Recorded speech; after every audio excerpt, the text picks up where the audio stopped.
I have been embarrassed by the courts because the court admitted them. I mean, this is you don't have to be a lawyer to know this. You go to police station.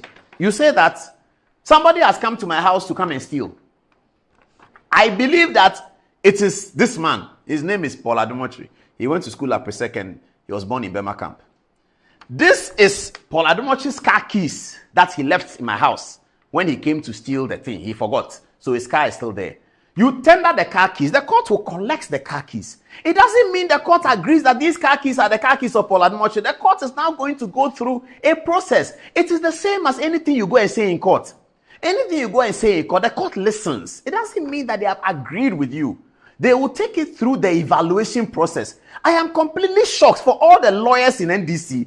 Did they know that Sammy Gyamfi was going to say this about evidence, about the role of evidence? I saw some lawyers standing behind him. Some lawyers were standing behind him. Didn't they tell him about the evidence decree? Okay, now they don't call it evidence decree anymore because it's been amended into something. The evidence decree, you have to admissibility of evidence does not mean that the evidence, the weight that the court will put on the evidence is a proper value. Sammy Gyamfi, why are you taking me back to those days of Jekedako? I don't want to go there. I'm doing Good Evening Ghana. We have election in 6 months that we are covering. So why are you taking me back to Jekedako's days? Evidence, please. Call Sammy Gyamfi that I'm talking about him because this afternoon he was mentioning my name, so we are fine. I can talk about him. Tell him that the lawyers who were standing behind him, they should tell him, they should correct him. If they are where they are saw, that Sammy Gyamfi, you can't say that. That if a tape has been admitted in evidence does not mean that the court will put the same weight on it. Hello, Samuel Gyamfi, how are you? I like this tie you're wearing. Please go back to your evidence notes. Don't politicize law. You see, when you politicize law, you embarrass yourself, Samuel Gyamfi. When you politicize the law, you embarrass yourself, Mr. Samuel Gyamfi. It is true that you are a national propaganda secretary for the National Democratic Congress. It is true. And it is true that you have been doing your work for so many years now. 3-4 years. It is true. But the law is the law. It's not to be propagandized. So when you pretend or you try to propagandize the law, that's the kind of embarrassment you get. People like me, non-entities like me, will come and stand on TV and expose the fact that your association and acquaintance with the evidence decree is deficit. Completely deficit. His association with the evidence is deficit. How can you say that a tape was admitted by a judge, therefore it is not doctored? Oh, how? Well, I don't get it. But Sammy Gyamfi, why? How can you? He's a very nice guy, very sharp too. I don't know what happened. It's the politics, so when they over politicize, this is the problem. There was a lawyer standing. They were standing right there. Play the Sammy Gyamfi tape again. There's like a standing right there is a lawyer. Are you standing there? You didn't know that evidence doesn't mean that. When you submit the evidence, it means that the court thinks that the court is admitting it because they think that what you are saying is right. When you go and write a police statement and the police accept the statement that you've written, it means that everything you've written and the police agree with you. Samuel Gyamfi, why? This is so basic.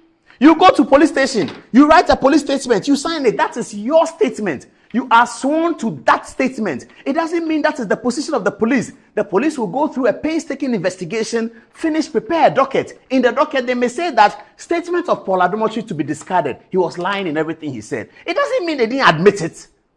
That something has been admitted does not mean that it is what you think it is. Eventually, the judge, and in any case, the judge in admitting it told us. Play Sammy Gyamfi, then we'll take a break, then we'll come and deal with it. Play it again. Those who have just tell you the other good things about the ruling, which we agree with. What we agree with and commend the judge for was number one, to admit exhibit CAF2, CAF2, which is the audio recording the NDC put out, which Mr. Jakpa annexed to, the Honorable Atoforsen annexed to a supplementary affidavit. That audio recording, they've been saying that it is doctored and all that. They couldn't say that it is doctored in court. They've been challenging its authenticity in the media. They couldn't say that in court. So it was 26 minutes. The Godfred Dami himself, whose voice is on it, Mr. Godfred Dami himself, whose voice is on it, could not swear an affidavit to dispute the tape. He had to shift responsibility to a principal state attorney who was not on the call to make denials. Now the court says, I have listened to you. There are exceptions to the rules of privacy under Article 18.2 and 12.2. Public interest, issues of crime. I am admitting that evidence. That is a heavy blow for Godfred Dami who has been trying to escape accountability and has been sponsoring his assigns and highlands like Nana B and Paul Adomotri to be saying in the media that the tape is doctored, it is not admissible and all that. Now that argument has fallen flat. They have eggs all over their faces. The tape has been admitted, and that is why the judge made copious reference to it in delivering this ruling. And you've seen the line of cross-examination. More tapes are coming up. More tapes are coming up. It's when I'm talking about Sammy Gyamfi, it's almost like a sweet and sour, because all of us are Pastor Chris people, you see. You know Pastor Chris Oyakhilome? Yeah, we all swear by his name. But now I'll tell you, viewers, the last time I saw Sammy Gyamfi, it was in Kumasi. I was coming from Kumasi. He also was coming from Kumasi to Accra. Then I got into the aircraft first. So when he was walking past me, I punched his tire and I said, hey, let's look at you. Then I showed him, I just bought a book. I like to buy books anywhere I go. So I just bought a book at the Kumasi airport. I said, look at this book. Have you seen the topic? Then he looked at it. They said, where did I get? I said, I got it from here. Then he said, don't go and use it to do mischief. I said, I will use it, pa. I'm reading it for you people. That's the last conversation we had about 2 or 3 months ago. So he knows that these things are coming. He knows that we rely on documentation. He knows, because he told me that don't go and use the book for mischief. I promised him that I will use it. I will very use it. Now, let's get to the judge. Let's get to the judge. My producer advises me that we shouldn't take the break because our viewers are interested in hearing the matter. So let me push the break forward and then kickstart with the show. Today's our first item is the court. Second item is the fantastic law house. Oh my goodness. I mean, this is unbelievable. The fantastic law house that was opened on Monday. That's our second story. And then we have a sickle cell story. The Sickle Cell Association are here. They are celebrating Sickle Cell Week. We have a sickle cell story. And then we have Accra Hearts of Oak and relegation. What happened? The glorious Black Stars scored 4 times at the Kumasi Sports Stadium.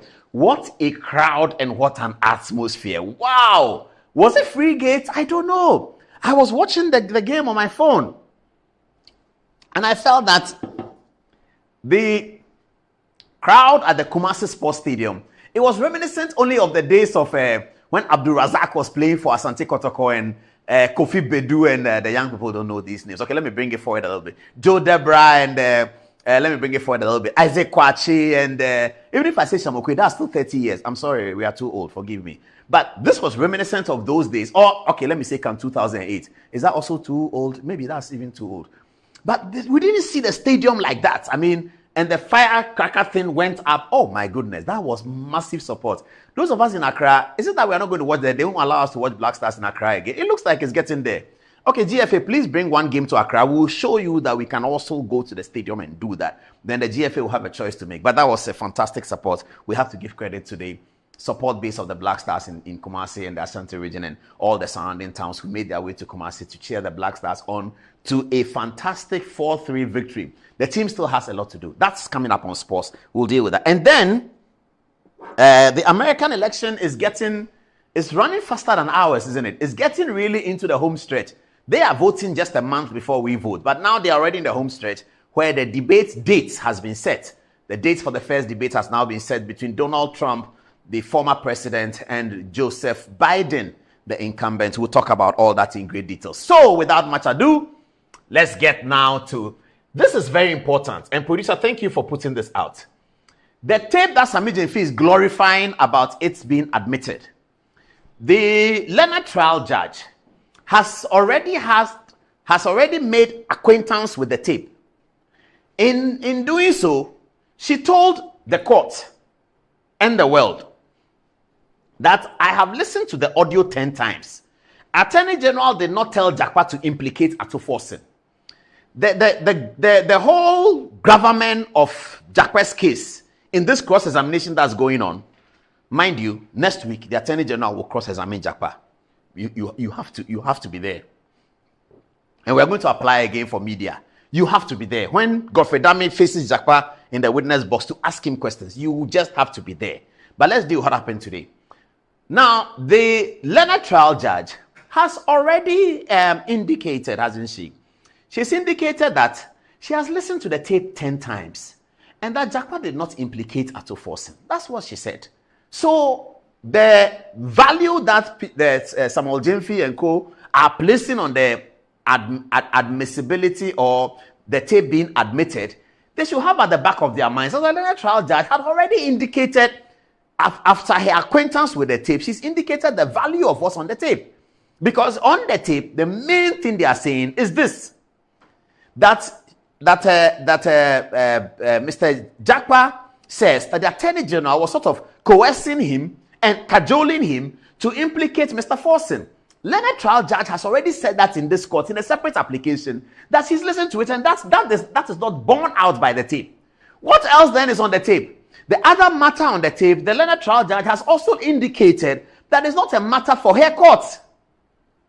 So really, if she admits such a tape and you come and do a press conference with lawyers gathered around you and you say that because the tape has been admitted, whereas the Attorney General and his people raised opposition to admitting the tape based on Article 18 of the Republican Constitution, that the judge thinks that the Republican Constitution is not enough to stop her from admitting the tape, and that she admits the tape, you say that because the tape has been admitted, it's not doctored. Because the tape has been admitted, everything on it is true. Because the tape has been admitted, everything on it will be taken into account. That which will be taken into account has already been told by the judge to the general public. That I have listened to the audio 10 times. Attorney General did not tell Jakpa to implicate Forson.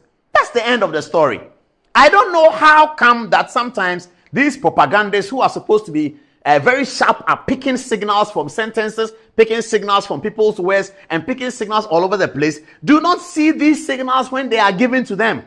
And then they actually see it in the reverse. They think that there's something fantastic to celebrate, that her ladyship has admitted the tape, or the tape that Paul Ademochi said that it is the tape that he said that it is a doctored, no, the Learned Trial Judge has admitted it, so we are happy. Okay. Jakpa said a lot more that is important today than tape matters. Jakpa here says he's met the Attorney General, and he's speaking in cross-examination to his own lawyers, that he's met the Attorney General so many times. Well, there's been speculation, and good evening, Joy FM. Your speculation about the judge and which judge it is has come to an end.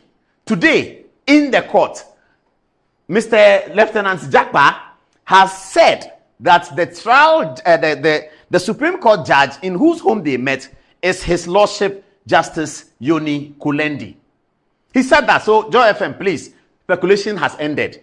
Even though Jakpa said it on the tape, people say you didn't hear it, so you kept repeating. I was listening and it was worrying me. The judge whose name has not been mentioned, a judge whose name has, it was getting too much, because as journalists, we pick the story, we run with it. When the guy has given you the story, don't keep your audience waiting and don't keep your audience thinking. Just tell them. But you didn't want to do that. Today, fortunately or unfortunately, Mr. Jakpa says that meetings occurred in Justice Kulendi's house. Mr. Jakpa has made even more serious allegations about the conversations that they had in Justice Kulendi's house. First, though, let's go to how the judge admitted the tape in evidence today. Let's see it. What did she say? Yes. This is the ruling on admissibility of the tape, which occurred today in court. Now, she says as follows. She says there's no doubt that the foundational matter to determine is the relevance of the recording to the trial. She is agreeing in that sentence with the prosecution, who made the point that there is a relevance question to be answered. That if you answer the relevance, if you look at the relevance question, you are very likely to answer it in the negative. That's the point that she's making. That's the point that is being made here. She says, there's no doubt that the foundational matter to determine is the relevance of the recording to the trial. Once admitted, including electronic evidence, it will fall on the weight.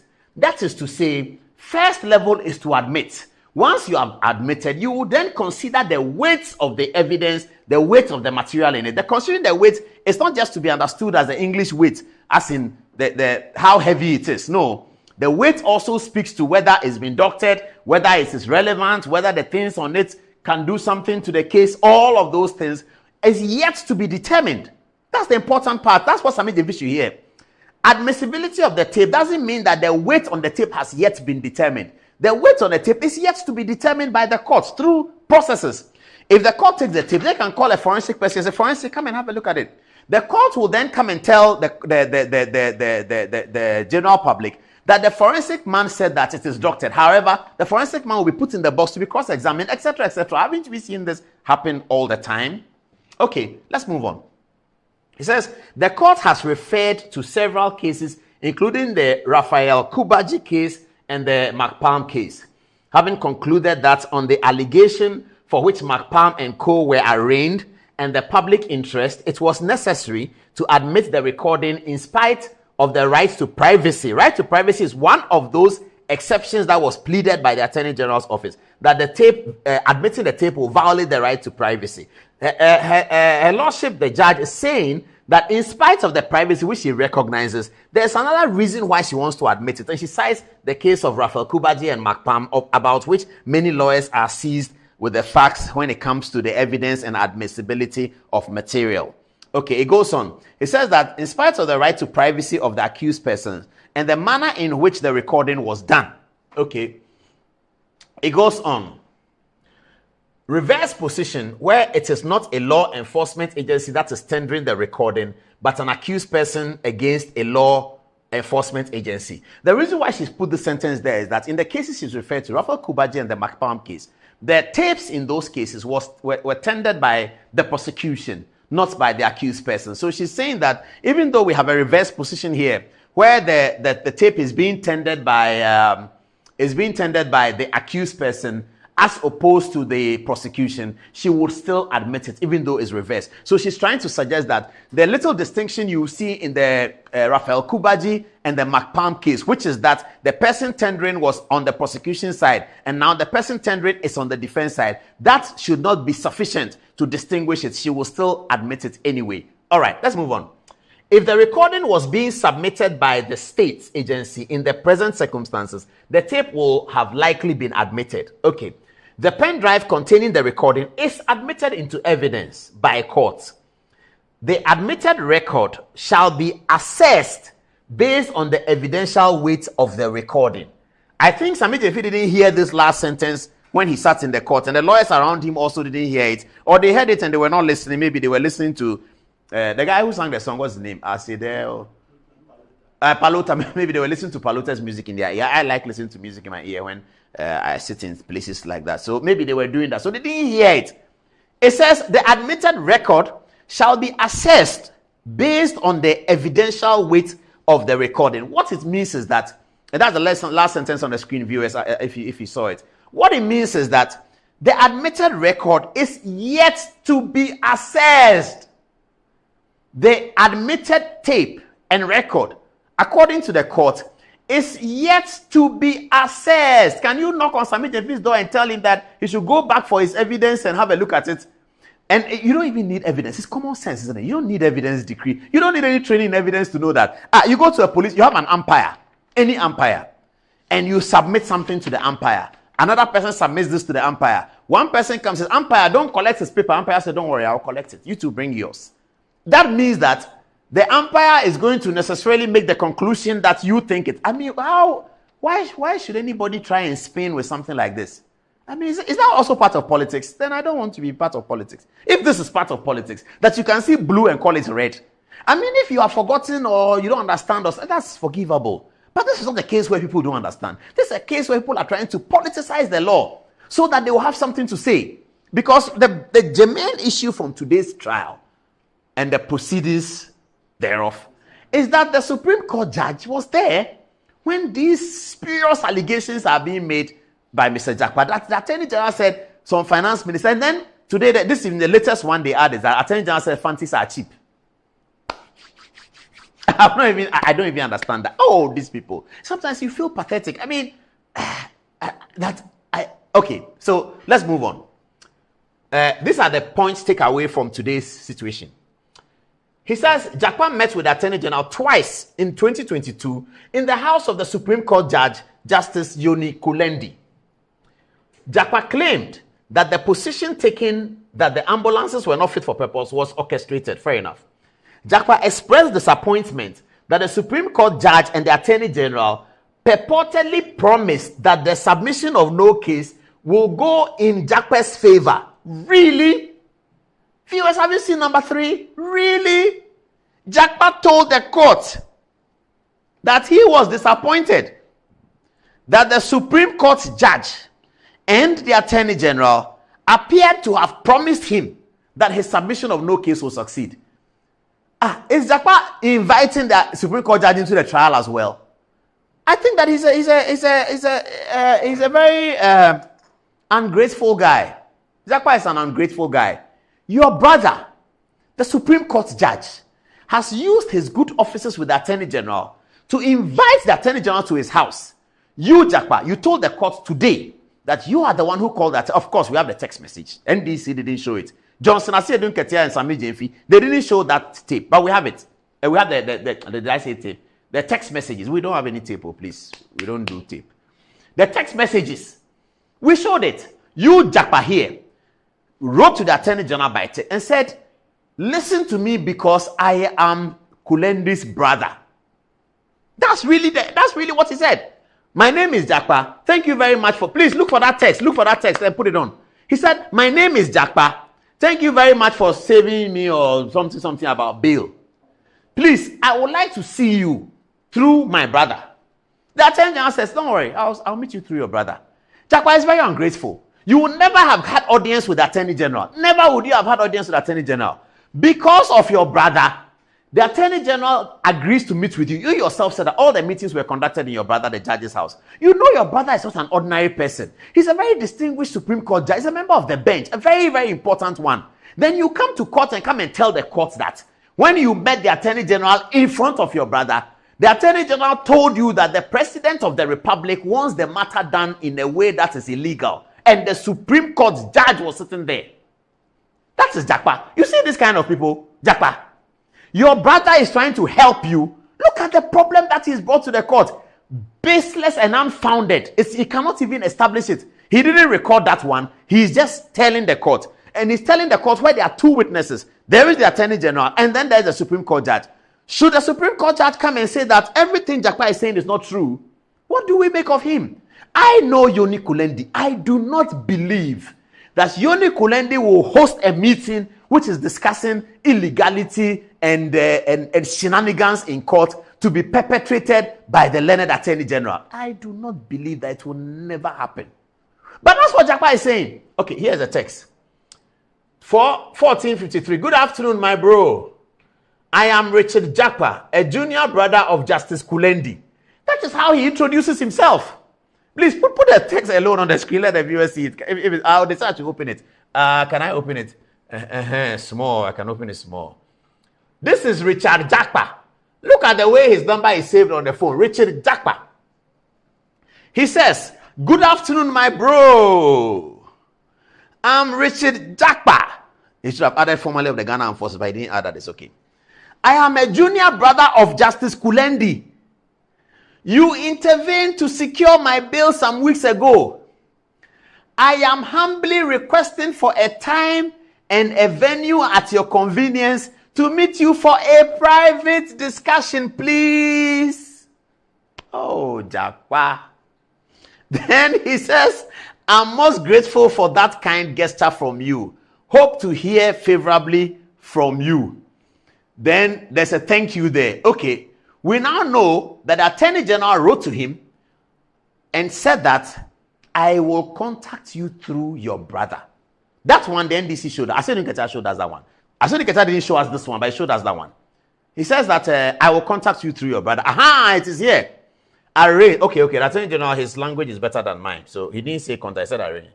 He says, after the thank you, it continues. It says, I will arrange through your brother. Thanks. Now, viewers, let's put this in proper perspective. Assuming that Richard Jakpa texted the Attorney General, please put the first text back on, and said that, my name is Richard Jakpa, I'm the one that you are prosecuting. Can I meet you for a private discussion, please? Viewers, in all honesty, knowing even the little that you know about Godfrey Dame, or any lawyer at all, or anybody who becomes Attorney General, if you, viewers, if you are the Attorney General, will you respond to such a text? I'm the one you are prosecuting. I need to see you for a private discussion, please. You wouldn't. Every lawyer, any lawyer trained in Ghana will refuse that. Every lawyer knows that. Sami Jemfi will refuse it. All the lawyers standing behind him will refuse it. But this is the catch. The guy comes to you and says that, bro, I'm Richard Jakpa, a junior brother of Justice Kulendi.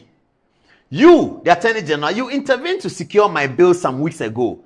I'm humbly asking for a meeting. It is on that basis. And the Attorney General says, okay, if you say your brother is Justice Kulendi, I will contact you through Kulendi, because he needs to ascertain that it is true that your brother is Kulendi. So I'm sure he picked his phone and said, my lord, how are you? So he said, oh, Attorney General, I'm good. Oh. He said, do you know the third accused in this ambulance matter? Oh, he's my brother. He said, well, he's texted me that he wants to meet. So, there's plea bargaining if he wants. The second accused is not well, he's gone. So if you can organize for me to meet with him, we can meet with him. And Justice Kulendi will say, okay, why not? Let's do that. And then they met several times. And then after that, he made a phone call to the Attorney General weeks later.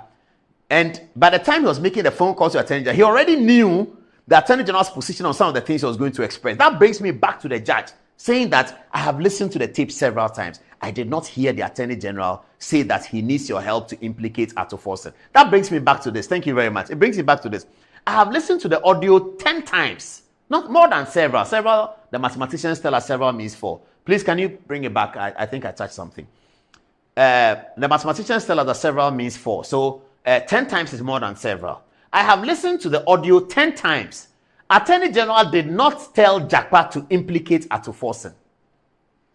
Samuel Gyamfi, the National Propaganda Secretary of the National Democratic Congress.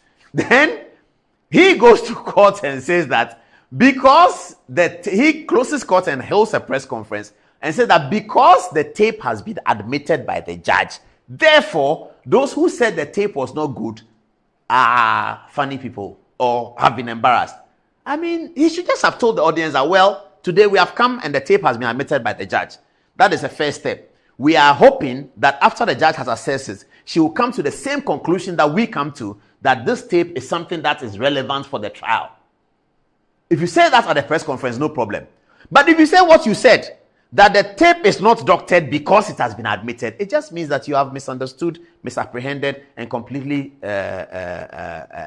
don't understand the processes of evidence, not because of the technical evidence decree in court, but just because of the normal way that we do our lives. You, Samuel Gyamfi, you sit down there as a propaganda secretary. If the regional youth organizer of Ashanti is fighting with the regional youth organizer of Greater Accra, and they both come to you, and John Mahama appoints you as an umpire, and you tell both of them that, write to me what your claim is.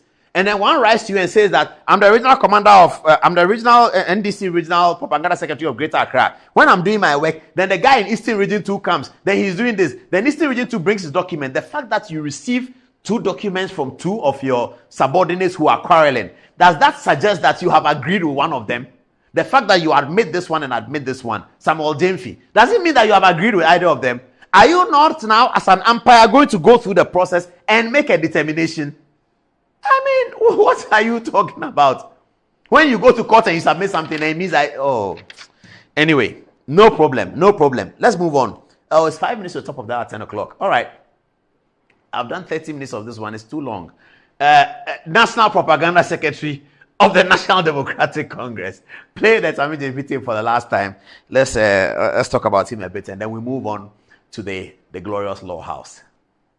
Let me tell you the other good things about the ruling, which we agree with. What we agree with and commend the judge for was, number 1, to admit Exhibit CAF2, CAF2, which is the audio recording the NDC put out, which Mr. Jakpa annexed to, Honorable Ato Forson annexed to a supplementary affidavit. That audio recording, they've been saying that it is doctored and all that. They couldn't say that it is doctored in court.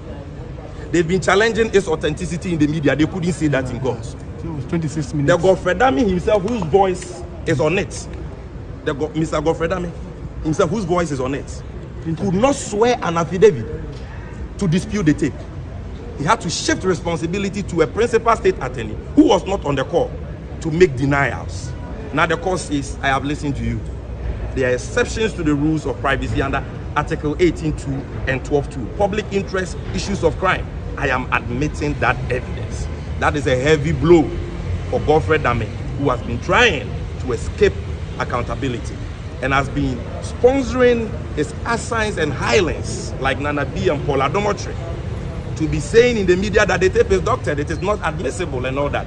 Now that argument has fallen flat They have X all over their faces. The tape has been admitted, and that is why the judge made copious reference to it in delivering this ruling. And you've seen the line of cross-examination.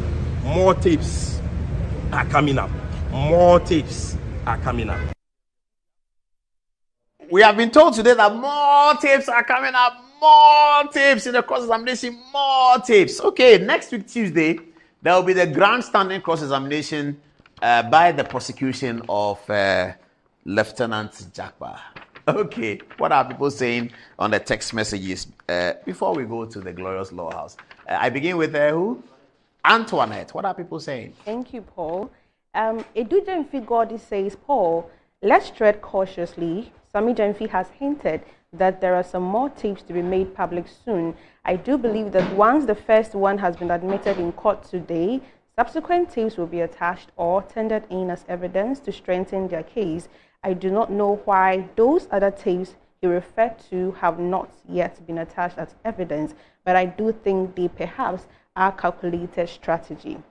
Now, Alenka Williams says that all this commentary will not answer the substantive matter of whether the tape has weight or not. Evidence should be put to the test. I think politics will destroy us. Now, John Achukaketu says, Paul, the Attorney General and Minister of Justice reputation has been damaged by talking to an accused he is trying in court. Paul, is Godfred Dame supposed to even meet Jakpa at the first place? Godfred Dame has brought the office of the Attorney General to disrepute. Now, Maud Annie says, good evening, Paul. I would like to know if the said ambulances actually arrived in the country. I am asking because I'm asking the NDC if Atuforsen didn't do what he is being accused of at the first place. Now, Master Planner Jr. from Kintampo says, when it comes to political issues and analysis, Good Evening Ghana is second to none. Sami Jemfi and co are making Atuforsen's case actually worse for him. I am 100% sure that he is smiling right now. So Sami Jemfi shouldn't make Atuforsen's case worse for him. Thank you. Nana Adu Dankor Anani says Justice Kulendi shouldn't have actually involved himself at the first place in all this, knowing his caliber and stature in society. Now, Nelly Sam lastly says, Paul, you seem to come across like someone who knows the law more than most of the so-called lawyers. I listened to a lawyer on Joy FM concerning this issue, and the account he gave was very confusing, claiming that the admissibility of the tape poses a great difficulty to the Attorney General.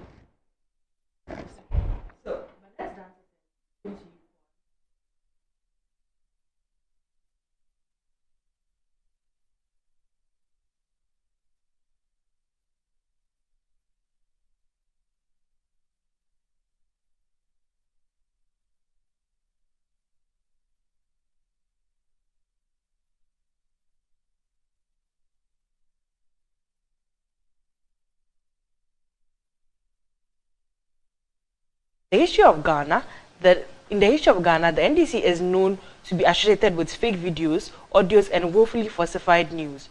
Why are we surprised they are still doing this? Kingsley says, Odadiapo Adomotre is peerless.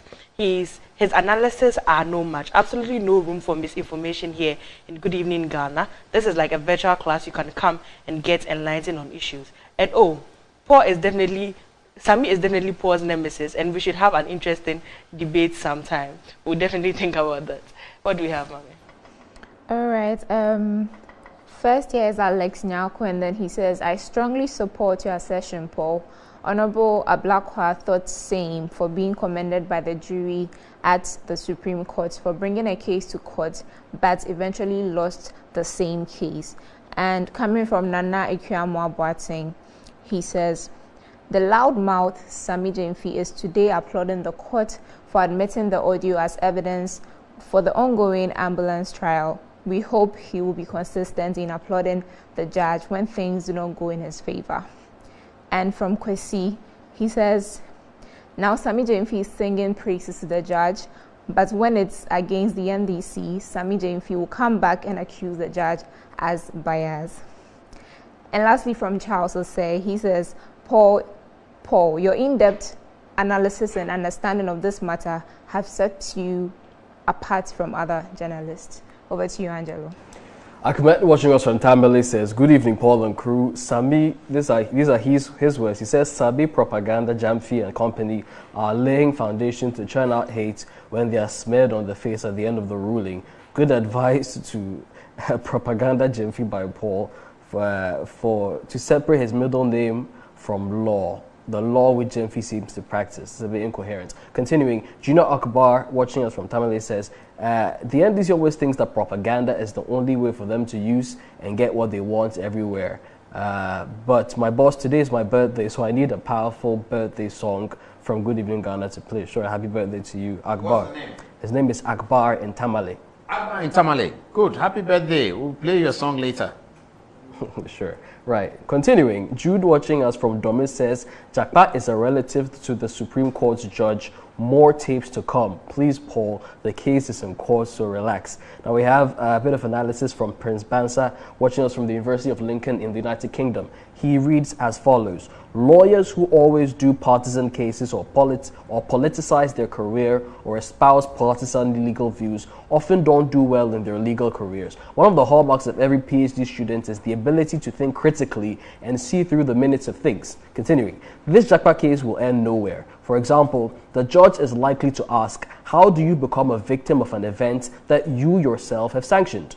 Jakpa confirmed he requested all the meetings with the Attorney General. So how then can he turn round to play a victim in a meeting in which he himself had requested? In any case, there's no legal obligation compelling the AG to meet him, so it's quite funny for Sami Jamfi to even contemplate that because the tape has been admitted in court, it translates into a favorable judgment. Clearly, this case has traveled far, and the judge is likely to see through the potential attempt by the accused persons to divert the court's attention away from the main case, which is causing colossal financial loss to the state by procuring defective ambulances. Paul, back to you.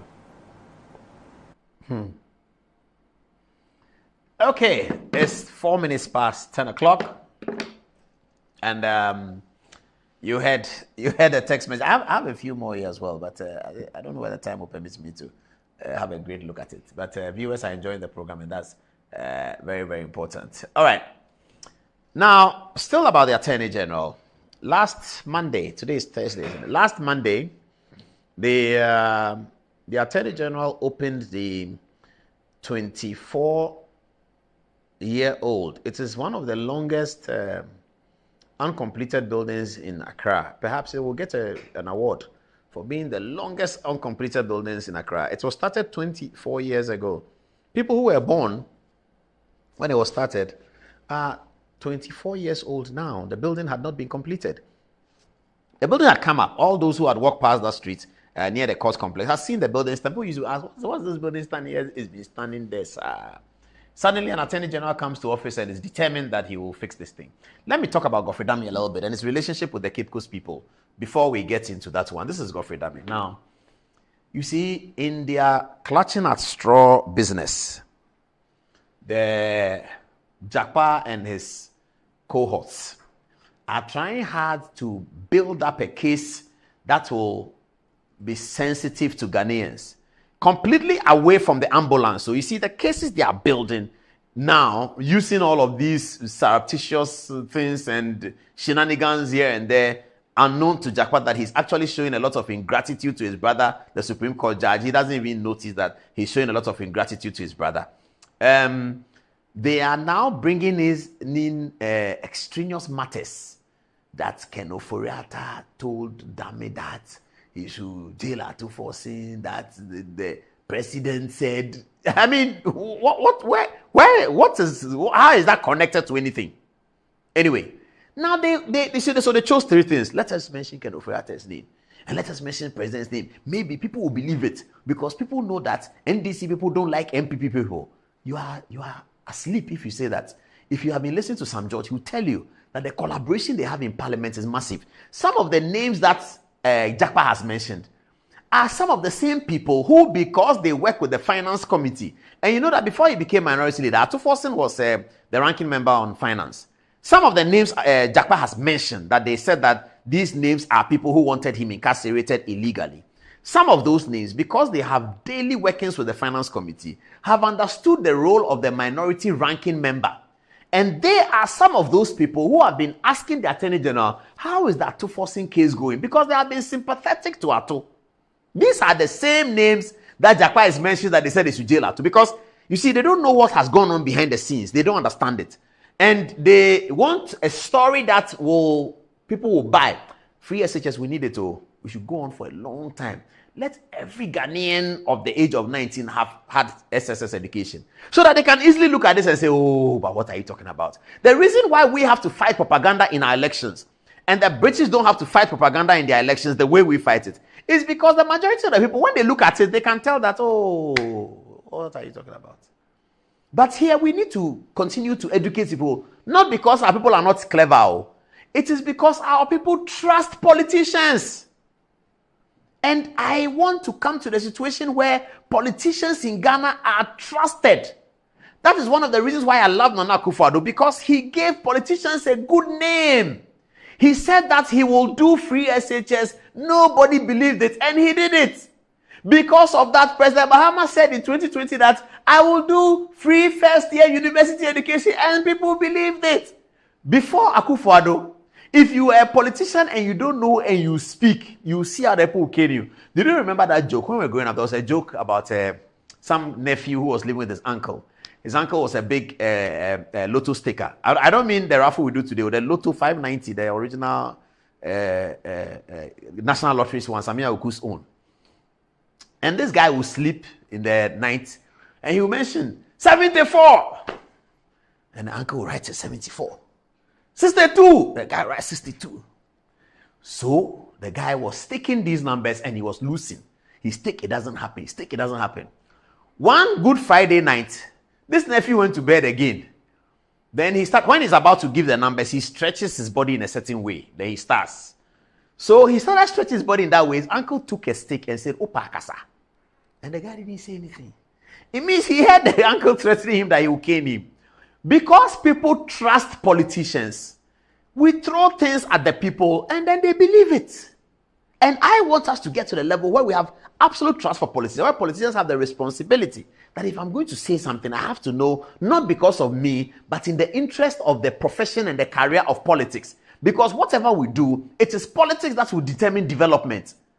It is not the people who are not in politics. They will never determine development. It's the people who are in politics who will determine development. That is why, was it Plato or Aristotle who said that the punishment for staying in a bad government, the punishment for not participating in politics is to live under the government of people who cannot do it. I think it's Aristotle or it's Plato, one of them. That's what they said. Whether we like it or not, whether we do politics or not, whether we say that we don't like politics, we are not interested in politics, politics, it is the people who are elected into politics. They will make the determination for you. So if you are an important person in your home, you're a father, you're an important person, and maybe you have a houseboy who is not as important, and you, the father, say you don't like politics. The houseboy likes politics, and he's elected as a member of parliament for the area. He will make policy for you, whether you like it or not. Do we need expertise to make policy? The answer is an obvious yes. We need expertise to make policy. Have we built people who can make policy, who have expertise? Yes, we have built people who have expertise.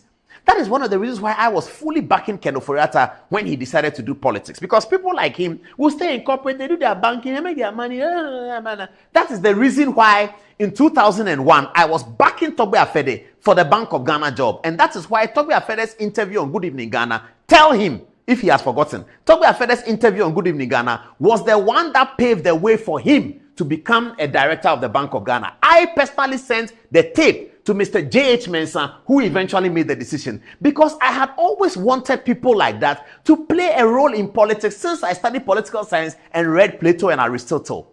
That until we have serious people getting into politics, nothing will change. Because it is the politics that will create the development. It is not Barclays Bank and Standard Chartered Bank and Fidelity Bank who will come and be the Minister of Finance. The Minister of Finance is a political appointment.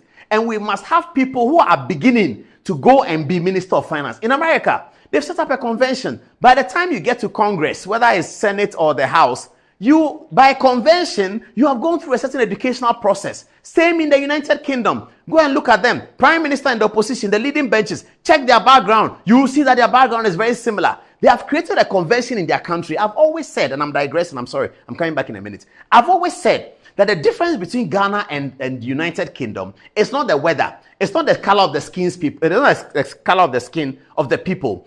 It is the people making the decision for Ghanaians and the people making the decision for the British people. They are different. It's not that they have more money than us. But over the years, the people who have made our decision, that is the problem. And if we continue to look at it like that, nothing will happen. I have seen people like lawyer Ofosu Dorte increasingly getting into political talk. That's what he should have been doing a long time ago. All those intelligence people, that's what they should have been doing. He should have been a member of parliament by now. That is why I support proportional representation. Next Tuesday, I'm coming to talk about that because South Africa is settling down on who the ANC is choosing. That's why proportional representation is important.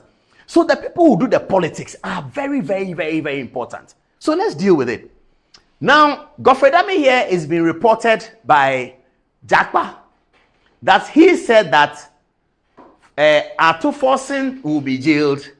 Then there's by-election, and they will go and give Fantis money because Fantis are cheap. Godfrey Dame will never say that. Why? Born in Fanti, educated primary school in Cape Coast, lived in Komenda. How many of you know Komenda? Dame lived in Komenda. All his friends are Fantis. Kouzi, Pozo, myself, Bobo. All his friends are Fantis. Oh, in fact, Godfrey Dame speaks. In fact, let me not go far. 2020, MPP people were lobbying him to go and be the MP for Cape Coast. And I was asking him that, are you going to say, hey, Charlie, Cape Coast? Yeah, it was considered. The MPP, the top hierarchy of the MPP, was lobbying Godfrey Dame that, why don't you go and take the Cape Coast seat? Because you can win it. And it is true, he can win it. Because all his life is Cape Coast. Primary school, at Disadel College, father works in Cape Coast, mother works in Cape Coast. He lived there, Pozo ranking. Everything about Godfrey Dame is fancy. I think they don't know that. You see, these propagandists there, they don't have that information. So they go and cook something and say that Godfrey Dame says that fancies are cheap. So if you go there, you can. He will never say that. He will never ever say that. And one of the, if you do a bit of political analysis like I have been doing and following politicians for a while, one of the places where you cannot buy votes is Fanti. Fanti is where you cannot buy votes. There are other places you may be able to buy votes. Some you can buy, some you can't buy. But one of the places where you know that money is not going to give you any votes, it is in Fanti land. And people who live in Fanti land know that more than anybody else. And under no circumstances, Fantis are cheap. Fantis are very proud people. They had association with the Danes. They cherish their history. They cherish their Anumabu history. They cherish the history of Seaku Kosa. They cherish the history of the Big Six starting in Salt Pond. Fantis are proud of their political heritage. They do not take money to vote. Then, because they are trying to, it's an election year, Central Region is a swing state, so they go and sit down and they have something in their little brains and say, go and say that Godfrey Dame say Fantis are cheap. The Fantis will not be happy, so that they'll vote against MPP. That is their, they don't have manifesto. They don't have campaign team. They don't have anything. Now the campaign is hitting at them. They don't see where the thing is going because, they thought that when Dr. Baumia comes up, people will be hooting at him. Oh, go away. The Kenke is too expensive. That's what they thought. Now they are seeing something different. And they are panicking. So they say, okay, let's use Godfrey Dame. It's a good example. Let's go and say that it's a fancy. Oh, no. Samuel Dimfi. It's 16 minutes past 10 o'clock. Please repent. Fight the campaign. We'll be covering your campaign. No problem. Once you do the campaign, we'll cover it. Fight the campaign, we'll cover it, we'll deal with it. Stop the propaganda because it might come around to hurt you. Please, Samuel Dimfi. So because you didn't know Godfrey Dame's background, I think you are the one who told Richard Jakpa to say those things. I think you are the one. You told Jakpa to say those things. Go back and correct it quickly. So next Tuesday when you come to court, find another story. Try and find another one about Godfrey Dame. Look for a proper one. Something that people can deal with. But this is fancy thing. If you hang around Godfrey Dame for 3 minutes, he's speaking fancy. If you like, ask the Joy FM people, they'll tell you. If you talk to Godfrey Dame for 2 minutes, he's speaking fancy. How is such a person going to say that fancies are cheap? a man who was going to represent his party in Fantiland. Please, National Propaganda Secretary of the National Democratic Congress, I beg you, let's move on and do something. You know, he's my friend from Christ Embassy, so I don't want to say much. Okay, let's watch the first video of the Law House, the 5 minutes one. Viewers, this building was there for 24 years. The Lord Chief Justice, when she was speaking, commended the Attorney General's relentless effort in achieving this. I've spoken to the Attorney General personally about this. And he also extends that commendation to the President of the Republic, Nana Addo Dankwa Akufo-Addo, and especially Ken Ofori-Atta, the Minister for Finance. Have a look at the document. And so the Lord answered me and said, write the vision and make it plain upon tablets, that he may run that readeth it. For the vision is yet for an appointed time, but at the end it shall speak and not lie. Though it tarry, wait for it, because it will surely come, it will not tarry. And that's why 24 years on, we can gather here to celebrate this architectural marvel. It is, ladies and gentlemen, the Law House into the service of the Office of the Attorney General and Ministry of Justice. Put your hands together and let's celebrate.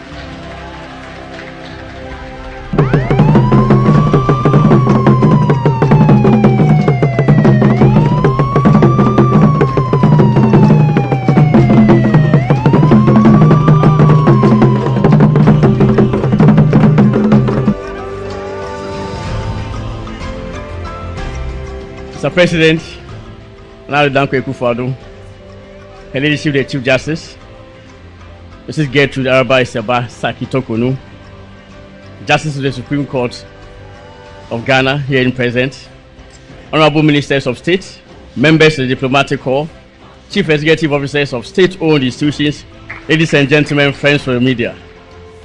With great joy in my heart, I welcome you to this event. Knowing the special place the Law House occupies in the hearts of state attorneys around the country, it's an honor to be the Attorney General who has driven this project to completion. And it's a day the Lord has made, and we rejoice in it.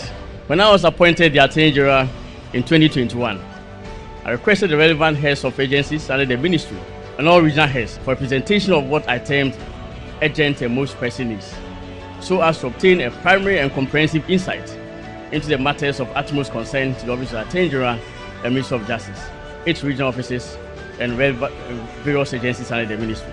The learned Attorney General has shown extensive resourcefulness in leading the construction and delivery of this facility. And ladies and gentlemen, I believe he must be commended. This building is as imposing an edifice as it is breathtaking. And it makes a bold statement. A statement.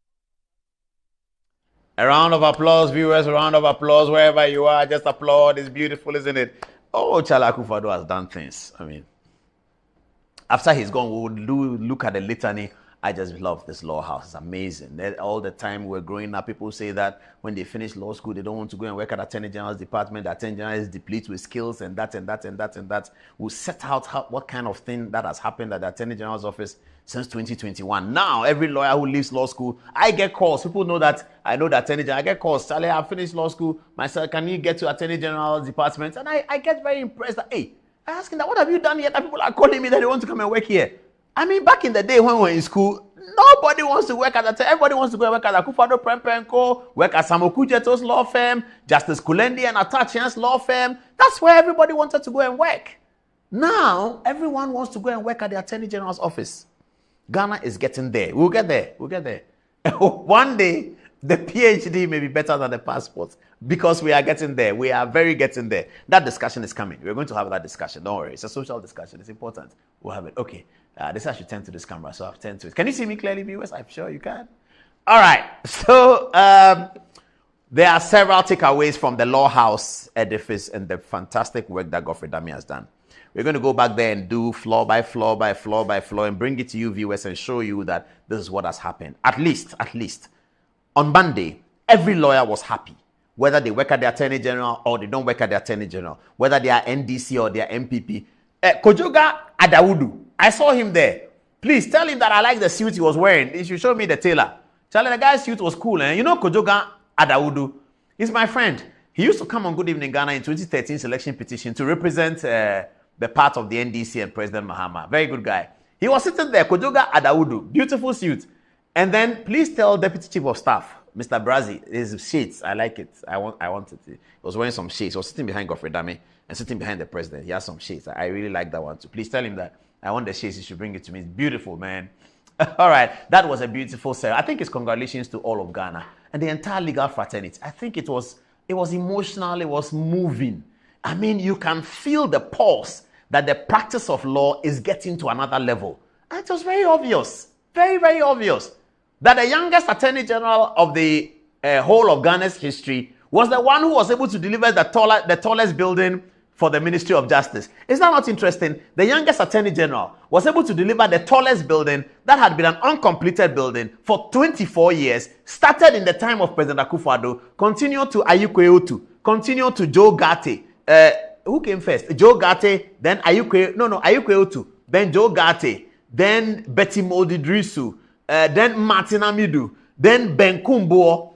Who else? Am I ending the Mahama? Okay, then Marietta Bruopon. That was the Mahama one. And then Gloria Kufu. And then Godfrey Dame. 10 attorney generals. Or is it 9? 9 or 10 attorney generals in 24 years. And the youngest, the last, delivers the project. I think that Godfrey Dame deserves a round of applause. That's fantastic. That's fantastic. One of our important takeaways was a beautiful story told by the president. I mean, Akufo-Addo has stories. I mean, those of you who know him, you know Akufo-Addo has stories. And when you have been acquainted with a politics of a third world country for that long, as Akufo-Addo has been acquainted with the politics of Ghana and West Africa, you will have stories. And you will be measured in the things that you do. Hear this very beautiful story. If I have time, we'll expand on it. If we don't have time, Tuesday we'll come and give it to you full throttle. Here is the famous story from the Law House launch, told by no less a person than the President of the Republic. Have a listen. Madam Chief Justice, ladies and gentlemen, I'm sure we are all aware of the statement by the former president and perennial NDC presidential candidate, John Dramani Mahama, stigmatizing me as the clearing agent, because for him, mere allegation without more is enough to merit condemnation of an accused public official, especially one of my administration. For my part, and let me state it again for the record, I will not set aside due process and the rules of natural justice on the altar of the fight against corruption, no matter how much this position incurs for me. I hope you will indulge me if I recall a story my father told me, which is one that has always resonated with me, and which I believe is germane. In 1961, Teria Adamafio, then serving as Ghana's all-powerful Minister for Presidential Affairs in the First Republic, under the CPP government of President Kwame Nkrumah, the nation's first president, moved the motion in Parliament for the establishment of a special criminal court of the High Court. This court was intended to expedite the legal process for the trial of cases of national importance and political offenses, reflecting the government's desire to address swiftly issues that threaten national security. In Teria Adamafio's words in Parliament, the court was being established to do justice, not law. The special court was part of President Nkrumah's broader strategy to consolidate power and maintain tight control over the political landscape of the country, ensuring that any threats to his administration could be dealt with promptly and decisively. By a twist of fate, in 1963, Teria Adamafio became one of the first presidents to be tried before this very special court he had helped to establish. He was accused of involvement in the Kulungungu bomb attack, an assassination attempt that nearly claimed the life of President Kwame Nkrumah. Given the composition of the court, with all the judges appointed by President Nkrumah, Terry Adamafio feared his fate was sealed. However, in a surprising turn of events, the court examined the evidence meticulously and concluded that Terry Adamafio and 2 others were innocent of the charges of treason. Following his release from prison, after the 1966 coup that overthrew the First Republic, Terry Adamafio visited my father, Edward Akufo-Addo, then Chief Justice, who was one of the judges that heard the case, together with Chief Justice Arko Korsah and Mr. Justice William Van Leer, to express his gratitude. He remarked to my father on the fairness of the trial that he was delighted that the court upheld the law and that his life had been saved by the court's adherence to the rule of law. My father, according to him, deliberately refrained from bringing up Terry Adamafio's comment about the need for the court to do justice, not law. The rule of law is the best protection of individual liberty in good times and bad times.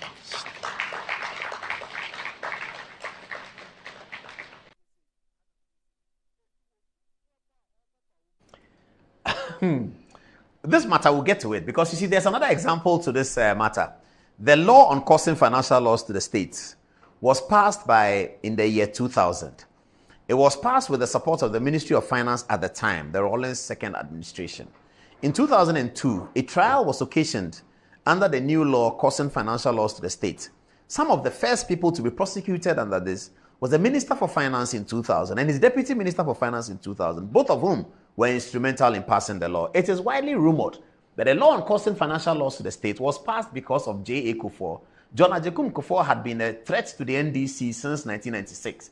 It was suggested that if John Agyekum Kufuor was not affected publicly as being called a thief or something like that, he was going to win the 2000 election, and that a law should be passed so that even private people who are taking loans, that's what the law was about. Private Ghanaians who are taking loans from State Bank or so, and could not achieve the objectives of the loan, should be prosecuted under causing financial loss to the state. It is widely reported. I don't want to mention the names of the people because some of them are dead, but some are alive. I don't want to mention the names.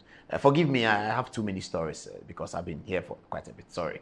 And so it was widely reported, and I know the details, but I don't want to say all, that this law had been passed so that John Agyekum Kufuor, number 1, Kojom Pienim, number 2, and I believe a third businessman who was associated with the NPP, I think it was Kwame Amakutufo, all of whom had benefited from loans from the Osafo Mafo's Bank for Housing and Construction, where Osafo Mafo was the managing director. So they were hoping to lamp up Osafo Mafo, the managing director, together with his friends John Kufuor and others, and charge them for causing financial loss to the state. That's why this law was passed. Those who passed the law eventually were the first to be prosecuted. The story President Akufo-Addo says, Terry Adamafio, perhaps it's too old, so some of us cannot relate to it, those who have not read the account. But it was a law that was passed so that people who are being prosecuted for state offenses, threatening the security of the state offenses that threaten the security of the state, such persons should not be allowed to go through the entire detail of the rule of law. They should be railroaded into prison so that the state can have a safety. Terry Adamafio was the first person to be prosecuted under the law that he has so enthusiastically championed in Parliament. Eventually, he went back to Edward Akufo-Addo to say, thank you, Mr. Edward, that you obey the rule of law. That's the point Akufo-Addo is making. He's saying that when President Mahama says that you have to jail people because of an allegation, then that's the answer for him. There's a lot more that will come to this in this one. But tonight we have so much to do. And it's now at least 26 minutes to the top of the hour at 11 o'clock. It's going to be Sickle Cell Week. So let's break from the politics and do this one. It's going to be Sickle Cell Week. So we have 2 advocates here in the studio. And they are going to share with us what the Sickle Cell Week is about and what we should all know. Sometimes you live with people or you know people, you are in school with them, and then you don't understand why. As for them, every day they are sick, and then you start complaining. But they will explain to us that there is a condition that sort of create this unfortunate situation. So, Kweku is here for us, and he will introduce himself. Kweku, what's your full name? My name is Kweku Kwatingyebwa. And your colleague is? Charlotte Usu. Hi, Madam Charlotte. They say ladies first, so let me start with you, Madam Charlotte. We only have a few minutes. What is the sickle cell disease, perhaps? Sickle cell disease is an inherited disease from both parents. Two people coming together, man and wife, they give this child sickle cell disease. And these both two parents don't have sickle cell at all. And they are very healthy and strong. And they are, when they come together, if they please get questions on the last part of the law house, and then I'll come to you soon. Yes, please. So when they come together, it's possible that two people, ASAS, there's a 25% chance that a child will inherit this abnormal gene S, and then the child has sickle cell with so many complications which we can't number it all yet at this moment. But just before I leave you to come to Kweku, we used to hear that sickle cell people don't live long. You seem to have crossed that age that we know that takes sickle cell people away. Congratulations. I am not a sickle cell patient. Oh, you're not a sickle cell patient? No, I am a healthy carrier. What does that mean? That means I'm an AS. An AS with my husband, who was an AS, we both gave our two children the sickle cell disease. Are they alive, both children? One is gone, and this is one. Oh, that's your mom. You didn't tell me.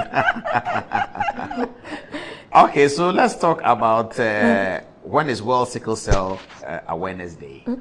Okay, Paul, we have worked on the sickle cell scene for over 40 years.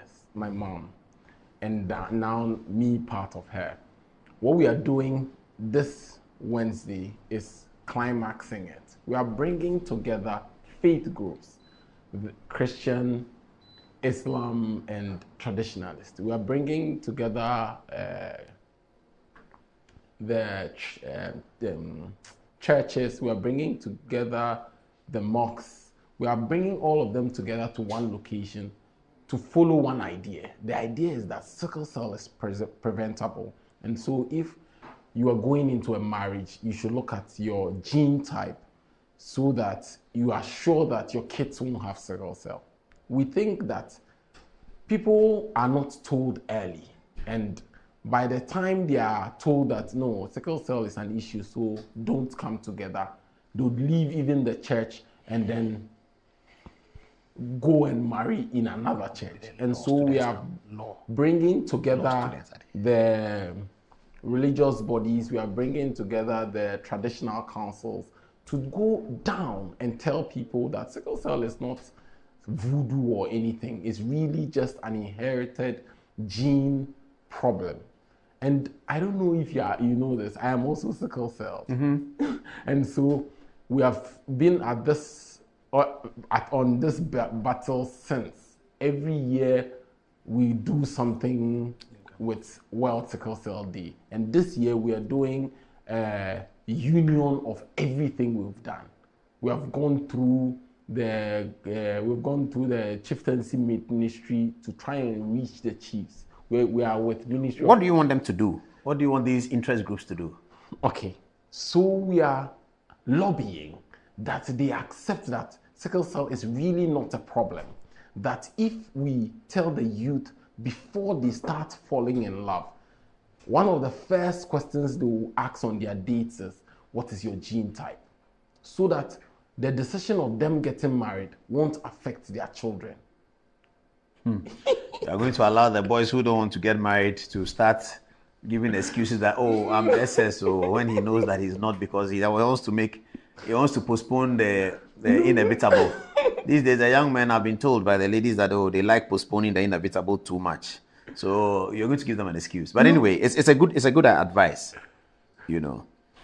But the question was, how does one get the sickle cell? That's your mom has explained. It comes from your parents. So you can't do anything about it. You can't do anything about it. That's the reason why we should be sympathetic towards sickle cell patients, shouldn't we? Yes. And is your advocacy going along those lines to tell people that please be sympathetic to them? Okay, yes, we are sympathetic to asthma people. Every time we're in school, We are very sympathetic to asthma, but sickle cell, sometimes we don't understand it. Yes, we think that they think that we are making Lazy. a big, yes. Lazy, making yeah. a big In Presec, deal we out used to of- say that they are lazy. They don't want to weed. This, that, everything. They say they are sick and all that. We used to be very angry with them. Yes. Because we didn't understand it. We are sorry. It's our blood is breaking down faster than the normal people. In 2 weeks, our blood has already broken down and the new ones has to be made. And so every time we are feeling weak, we are tired, we wake up. The normal people have blood breaking down what, 2 months, 3 months? No, yes. 4 months? 2 months, 3 months. And sickle cell is 1 week, 2 weeks. 1 week, 2 weeks. So every time your body is bringing in more. We also heard that when you are growing, it gets better. Is it true? It doesn't get better. It doesn't? It doesn't. It's just that you get to know your body well. And so when I was sitting there, I asked them that I beg they should come and switch off the AC. They've done that now. Yes. Because it's beginning to threaten. Yes. It will start letting your joints hurt and all that. Wow. And you don't want that. Because immediately you go into an episode, you are like grumpy, you don't want to talk, and then eventually they are like, oh, these people, that's how they are. They have a bad attitude. Yeah.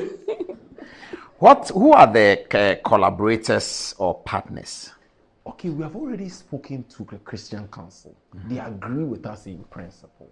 We have spoken to the people with the chief imam. They also agree with us in principle. We have spoken to those with the Ahmadiyas. They agree with us in principle. On Wednesday next week at the Kofi Annan ICT Center, we are all coming together and start a journey, a 5-year journey with the hope to reduce the numbers. Now our population we are 2% of the population. We want to bring it down to about 0.5% of the population. How are we doing it? We are going into the schools and telling them that sickle cell is a big deal. It's not about somebody's doing people think it's voodoo. It's witchcraft. Yes, witchcraft. But the witches too, they are there. We know they are there. But when it comes to sickle cell, the science doesn't prove that they have anything to do with us. Okay. And so we are coming together and starting an advocacy that would say that the youth should know their status before they come together. Finally, how many people are affected by sickle cell? 2% of the population. Of Ghana's population? Yes. 2 of 30 is what, please? 1 of 30 is 3,000. So are we talking 6,000? 1% of 30 million. 3,000. So maybe 6,000. Yes, they are about. Yeah. Okay. And because we don't get attention at birth, most of them will pass. And they'll keep saying, oh, but we are still here. You are still here, and you'll be here. What are your final words? Mom, let's come to you. What's your final? You've done a fantastic job helping him throughout his life and getting him to... Is he married? Yes. No, I didn't ask you. Mom, is he married? Yes, he's married. And so your grandchildren are there? Yes, they are three of the disease. Grandchildren. 3 grandchildren. They are free of the disease. They are free because he chose an AA. You know, about 75% of us are AA negative. They don't have sickle cell. 75% of the population. Yes. Oh, that's good. Is it every population? No, every in Ghana. Where places where sickle cell is, that is West African, Indian, and some Meridian. It's not in Europe. No. They don't have it there. I think it's because of malaria. Oh, it's related to malaria. Yes. Somehow. It's connected to malaria. Yes. Oh, okay. So we don't, and they don't have 75%. It's quite a significant number. So you can always find an AA. You can, these 25, among which is 23 are the healthy carriers like myself and his father. No, the 25 are AS and AC, and then 2% the SS. So if the 25% go to partner with the A. So if we can do that over time, we can eradicate it. We could easily bring it. So AASAS should not marry. Yes, that's what. And they should not have children. They would. But they can date and stop. No, they shouldn't go there. We are not saying they would not have children, but they may have, because I had 2 children. Yeah. And they were all sickle cell. They all had sickle cell Wow. in them. So we have to be careful and know your status. So should the churches be denying marriages of ASAS. I think some churches do that. They do that. And they will not supervise that marriage. They wouldn't. But we are saying that they should educate the youth before they come to the marriage point. Do you know a guy called Millie Vanilli? He's a musician. He played a song entitled Love is Stronger Than Thunder. Haven't you heard it before? Ba ba ba baby, don't forget my number. Yeah. Love is stronger than thunder. So it's not a very easy advice to give to the youth. Anyway, I'll leave it there. Thank you so much. Let's get on to our first break. I understand that we haven't taken the first break. Is that correct? We haven't? Oh, okay. Viewers, sorry, at 10:45, 15 minutes to the top of the 11, first break. Dr. Sikanku is around, and so is sports, and we'll deal with it. Thanks for staying with us. We'll be right back. Don't go. The sports is coming. You know Andy is always great at it. H.S. Sikanku will educate us on what's happening in American politics. We'll be right back.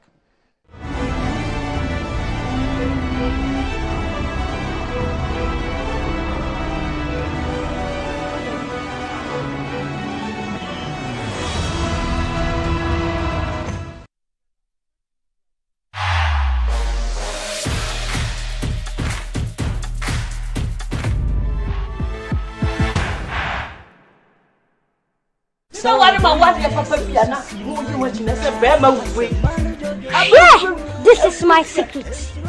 Give us P capsules. Pema wa won din confirm na won to me to my din won pem. Give us P capsules. Overdo as mama. Ono enemy lawyer. Anti lawyer no na she obotom. Are you bro? They na pon permission ba be tia mo a ese ni die. Bosano. No. Nige na fi waka wo. E fe ni give us cold capsules. Say yes is yare na wo so. Ko di wu ni pedwem wani na wo posa amamman entimi ma wunja wo nan yi. Unum give us cold capsules a. Wo be ye free.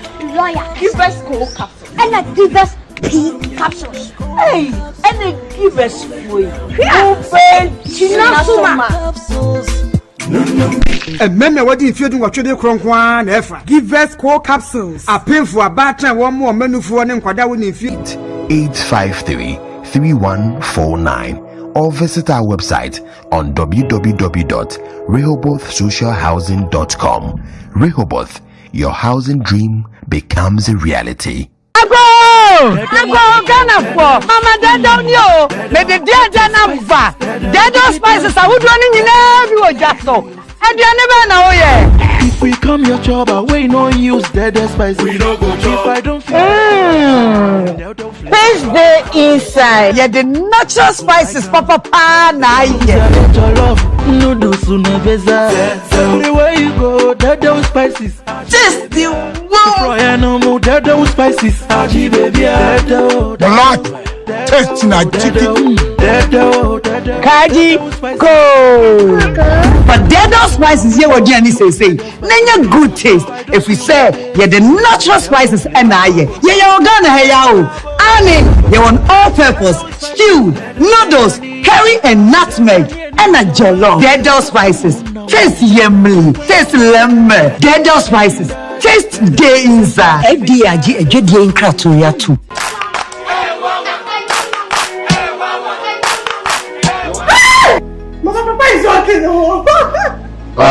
Herbal Hospital.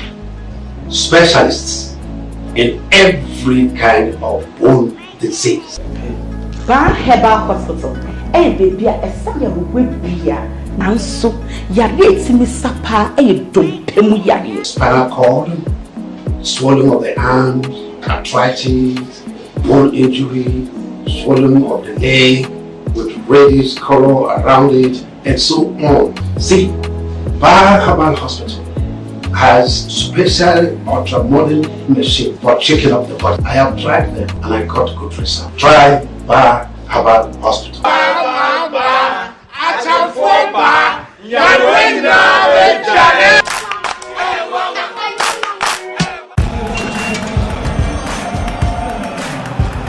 We are back bringing you the latest lineup from Betway. Betway starts strong with their front two with Free Play Friday and Swipe Bet. In the middle, you've got all the control with Cash Out and Build a Bet. Plus, with Win Boost, you can boost your sports bet. At the back, they have Smart Picks and the Partial Daily Jackpot. You always get way more with Betway. This advert has been vetted and approved by the Gaming Commission of Ghana. Bet responsibly. No under 18. Terms and conditions apply. Betway. Get way more. In today's modern world, stairs are a challenge, especially for our elderly and those with health concerns. Navigating them can be difficult and even dangerous, but there's a safer way to move vertically. Lifts and Elevators Limited Company, your answer to a more accessible and secure vertical transportation. Our elevators and escalators, including top-of-the-line pneumatic vacuum elevators, Fuji elevators and escalators, offer a safer and more convenient alternative, eliminating the risks of stairs and enhancing accessibility for homes, businesses, and hospitals. Choose safety and convenience with Lifts and Elevators Limited Company. Elevate your spaces today. For more information, visit our website at www.elevatorsgh.org or call now on 0200-535-515. Lifts and Elevators Limited Company, the elevator people.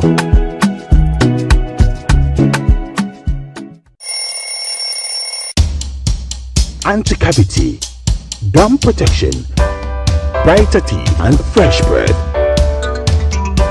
I'm a fair missy way. The patch of Bantama. Matias. That's a cycle. It's her smile, the fresh breath. Me Gidi say we use Cal 360 toothpaste. Some kind. Cal 360 toothpaste. That's Kia. Cal 360 toothpaste. It's a gum protector. Onim jom kasa. Ile crossing. Cal 360 did the way.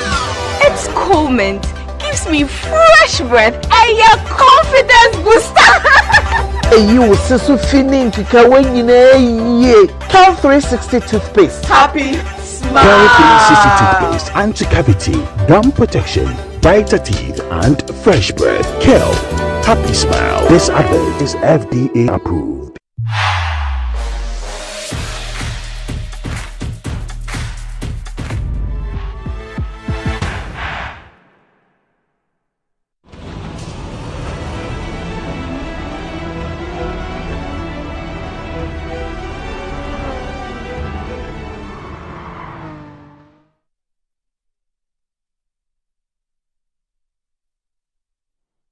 Okay, welcome back to the show. This is Good Evening Ghana. Still live. We're just about to hear sports, and then Professor Chisesikanko will be talking to us about the American election and about the book that he launched about Dr. Bawumia's vice presidency.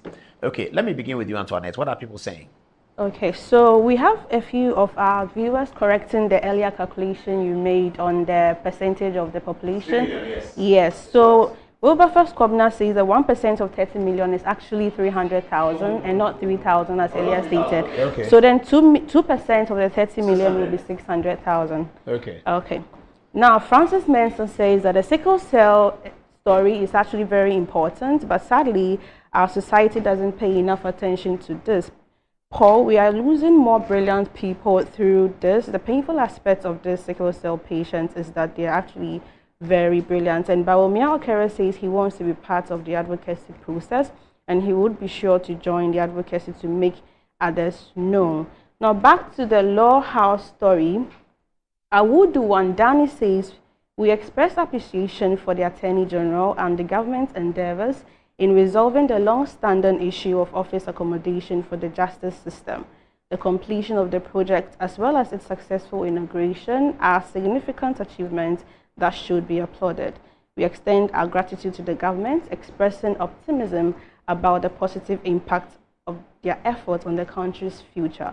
We also express our deep satisfaction with the government's performance, lauding their accomplishments and wishing them continued success. Now, Wisdom Kojo Noplim says the building is actually sweet, sleek, and sexy.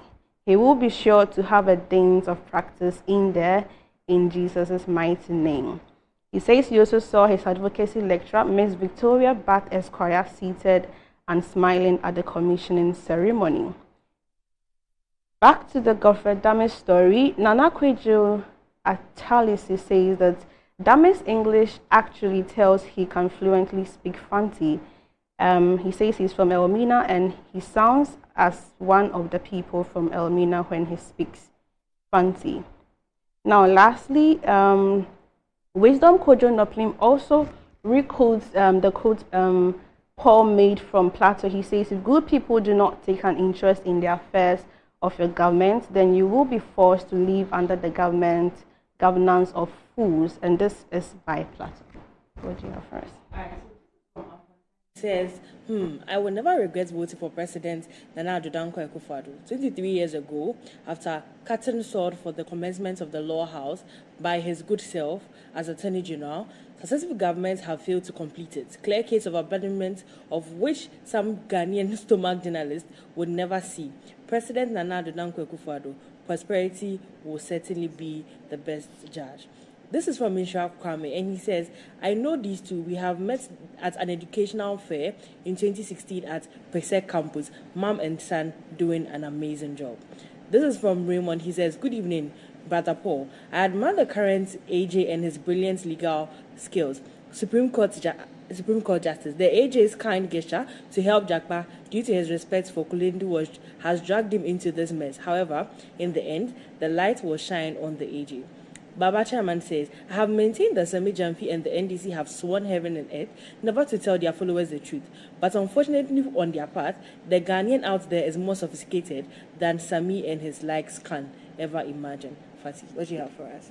Alright, so Nana Kotna wants to know if there are any significant historical events associated with the Law House. Now coming from Junior Accra Tamale, he says that is factual. Ghana will be there, Paul. And then Robert also says NPP government. Okay, Robert also says NPP government has done and accomplished more than any government ever since independence.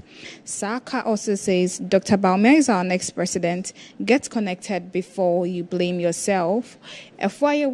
Yebua says, well done to Nana Addo and the NPP government for this beautiful project. May the Lord bless us all. Abdul Latif Ramadan says, most of these government appointees aren't helping Dr. Bawumia at all. To date, they are still in their offices instead of hitting the ground to campaign for the party in their constituencies. They have left all the campaigning to Dr. Bawumia to the extent that they has to go door to door whenever he visits their constituency. That's all. Now back to you, Paul. All right. So the final part of the show, we yes, I'm going to interview him.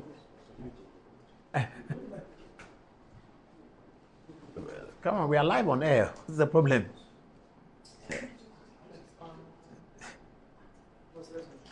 Sorry about that, viewers. Hello. Yes, sir. Hearts of Oak. We stood here to say that they needed to win. Oh, yes. They didn't lose, but they got a draw. But are they out? No, they are 15th. With how many points? 42 points. Great Olympics has 41 points. One more person to join the relegation? Yes, just one more person. So it will be either Hearts or Olympics, not Karela? Karela can also go.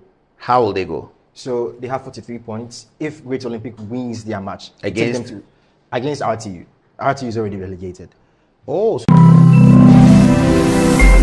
Metro TV, insightful and inspiring moments. Has Christianity always been one of the religions in the world to you? Oh, hallelujah. Christianity is not a religion, neither is it a joining of a church and doing the Christian things like praying and giving and so on. Hallelujah. Christianity is the outworking of God's own kind of life received into the spirit of a man. Whoa! This divine life in the heart of a man makes him righteous, keeps him healthy, divinely guided in life, prosperous and victorious.